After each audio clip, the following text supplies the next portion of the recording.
what is it?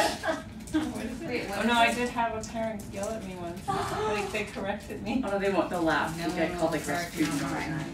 Wait, so how do you say it? It's Rasmussen. You know how there's like Anderson? Rasmussen. There's a guy named Rasmus, Rasmussen, Rasmussen. Rasmus' daughter.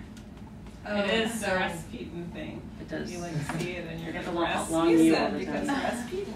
So you say Don't like that though. You'll get Rasmussen.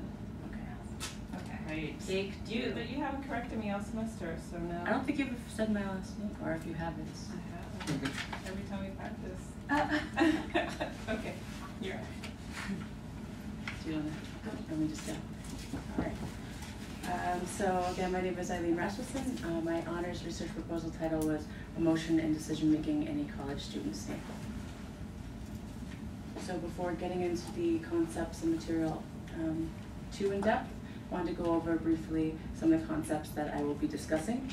So emotions and affects in this and related fields is generally defined as temporary emotional states. So although often short-lived, an affect can temporarily alter thoughts, actions, and physiological states.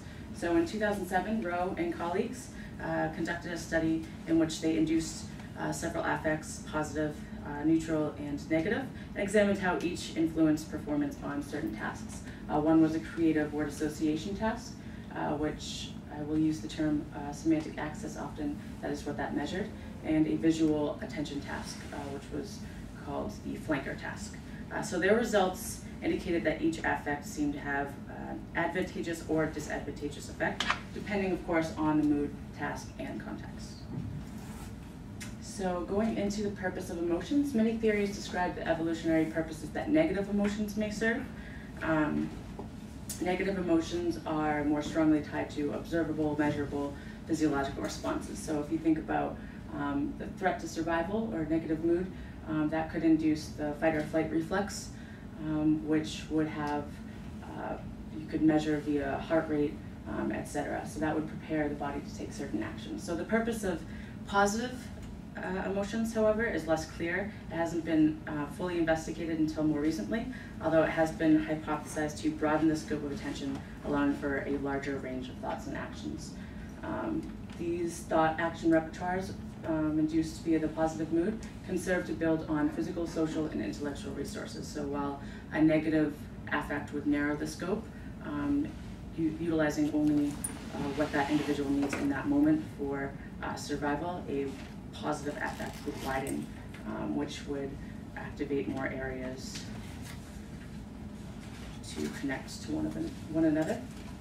So getting into decision making, of course, as many of us know, it's a process utilized by nearly every individual countless times on a daily basis. I skipped a page. Decisions may be implicit or explicit, either conscious or subconscious, short or long term, of great or little importance, and often involve varying degrees of uncertainty and or risk. So older theories, older models considered decision making and emotional processes to be mostly separate, but recent models show that the relationship or the interaction between these two are more complex. Older theories considered cognition, not just decision making, but recognition and emotional processes separate. And I think as more literature comes out, we're realizing that a lot of aspects of these two processes are, if anything, barely separable at all. So since emotions contemporarily alter thoughts, actions, and physiological states, as I previously mentioned, emotions may therefore affect cognitive capacities such as decision making in a multitude of ways. So pre-fMRI studies, oftentimes in the field of psychology, the way that we found out what areas were implicated with what sort of functioning, it was when it broke or something went wrong. So in 1848, in the 19th century, in Vermont, a railroad worker named Phineas Gage suffered a construction accident which sent a tampering iron straight through his skull. Although he survived and most cognitive functioning remained intact, such as intellect and language skills, he had a marked change in personality, mood, regulation, and decision making. So the area that that rod spliced through is now known as the ventromedial prefrontal cortex, or the VMPFC. Patients with lesions or damage to this area show the same behaviors and symptoms observed in Gage. So decisions become biased towards immediately gratifying, rewarding, prospects and show disregard for long-term planning or decision-making. So much of the literature which assesses risky decision-making utilizes the Iowa gambling test, which I will refer to as the IGT. It is a computerized gambling task which simulates real-life decision-making mostly separate of other capacities under risk or uncertainty. So it's often used to assess dysfunctional decision-making in clinical populations, such as those that I mentioned with lesions in the VMPFC, as well as, interestingly, areas involved in emotion. So if areas involved in emotion are damaged, there seems to be a deficit in decision-making. So IGT failure is also seen in upwards of 30% in a non-clinical sample. So recent research has indicated that personality traits, as Tim mentioned, impulsivity, state moods, or affects can influence IGT performance. So a negative affect during IGT administration may result in lower IGT scores.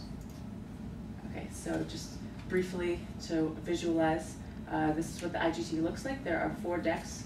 You will be doing 100 trials or 100 card selections, which can be divided by 5 or 20 blocks. 20 cards, which would consist of 1 block.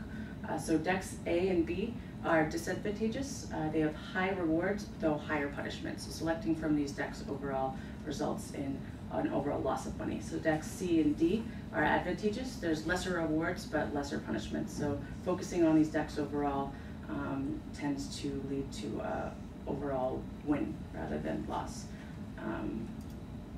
So for semantic access, we get into what Rowe had used, which is the remote associates task, or the RATS. It is a word association task, which participants aim to think of a linking or associated word to connect seemingly unrelated words. It was devised to assess a type of creative thinking. So as the literature, as the authors Mednick, and Mednick stated in their paper reviewing the topic, oftentimes the most creative thinkers or the most innovative inventions come from combining unrelated or seemingly unrelated concepts. So they were looking to assess it in that manner. So previous research indicated that a positive affect broadens the scope of attention, as I discussed, which would result in widened semantic access and therefore more word associations in this task. So explaining it's a little tricky, so I like to include a visual of what the instruction sheets that a participant would see include. So an example would be cookies, 16, and heart. The participant could come up with an associative word for this triad, being sweets. So cookies are sweets.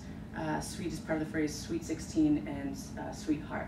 Another example, poke, go, and molasses could be linked by slow. Slow poke, go slow, slow as molasses. So participants were given up to 40 minutes to consider 30 of these examples and come up with as many associative words as possible. So the aims and hypotheses of this particular study are to examine the potential relationship between an induced affect, negative, neutral, and positive, in performance on psychological tasks. So we expected the negative affect to show overall lower total IGT scores or money payout in that task. And the positive group in the same task was expected to, on average, have a higher IGT score due to this broadened scope and picking up on the patterns that the negative may not. We expected the positive affect group to have a broadened scope, as mentioned before, and therefore the increased semantic access, which would result in more word associations on the RATs. And of course, the lower affect group would have less associations. So the intended sample for the study was 60 to 90 undergraduates at UMass Boston.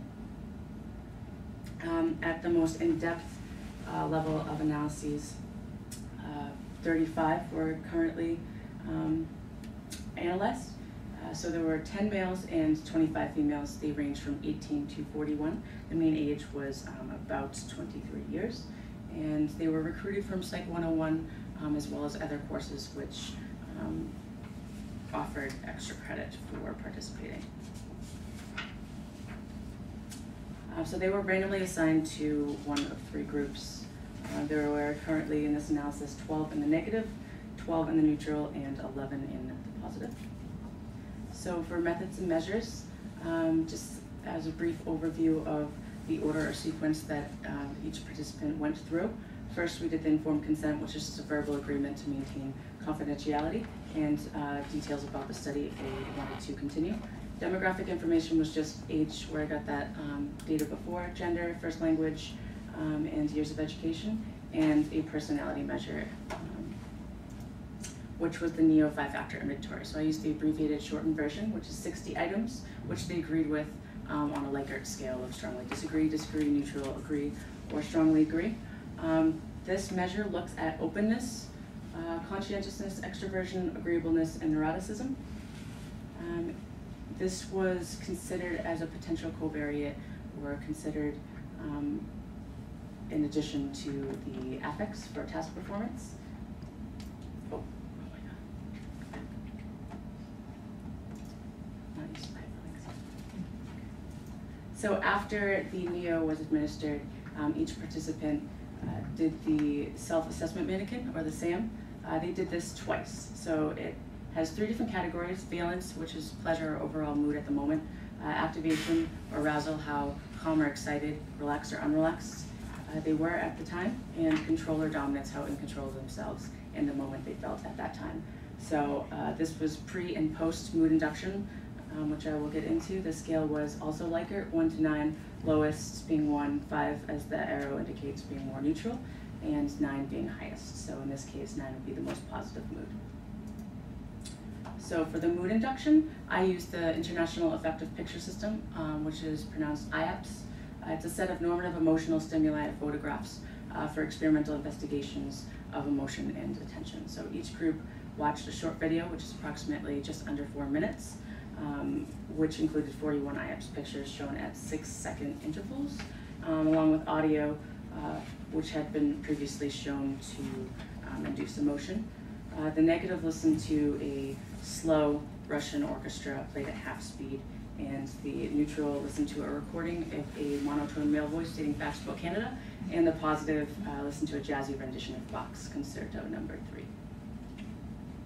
These are just some visual representations. I can't, the IAPS does not want you to publish any of their images, but certainly it's okay for this presentation. So of course the top left would be in the negative group, less brutal but still sad, and the top right would be more neutral, and the bottom would be adorable and positive. Okay, so again, that same pre-mood assessment would be the same piece of paper they had filled out previously. It's the SAM, self-assessment mannequin, and then the tasks were counterbalance. So they either did the IGT then the RAT, or the RAT then the IGT, which I previously showed in my introduction.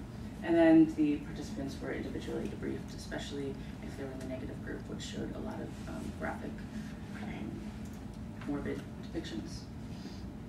So currently, no significant results or relationships were seen between affect groups and RAT performance. So part of the hypothesis were not supported. It's an important consideration in this measure to consider first language. So as this campus is a diverse population, many participants' native language was not English. So it's very hard to think creatively or abstractly not in your native tongue. So when we controlled for this, the sample was small. But when I looked at it a little more in depth, and I separated by age group, lower age, higher age, and control for first language, I did see a trend towards significance for the higher first language, but it was not at significant point yet, and it was a small sample.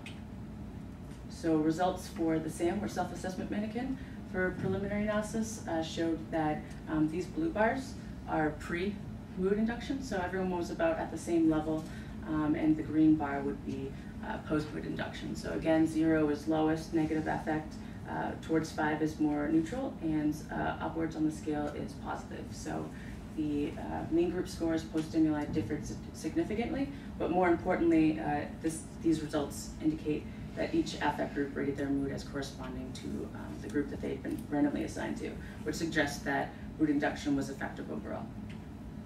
So knowing that mood induction was generally overall effective, looking at overall payout or total scores in the IGT decision-making task, the negative group did score significantly lower. So using SPSS, independent samples students t-test found a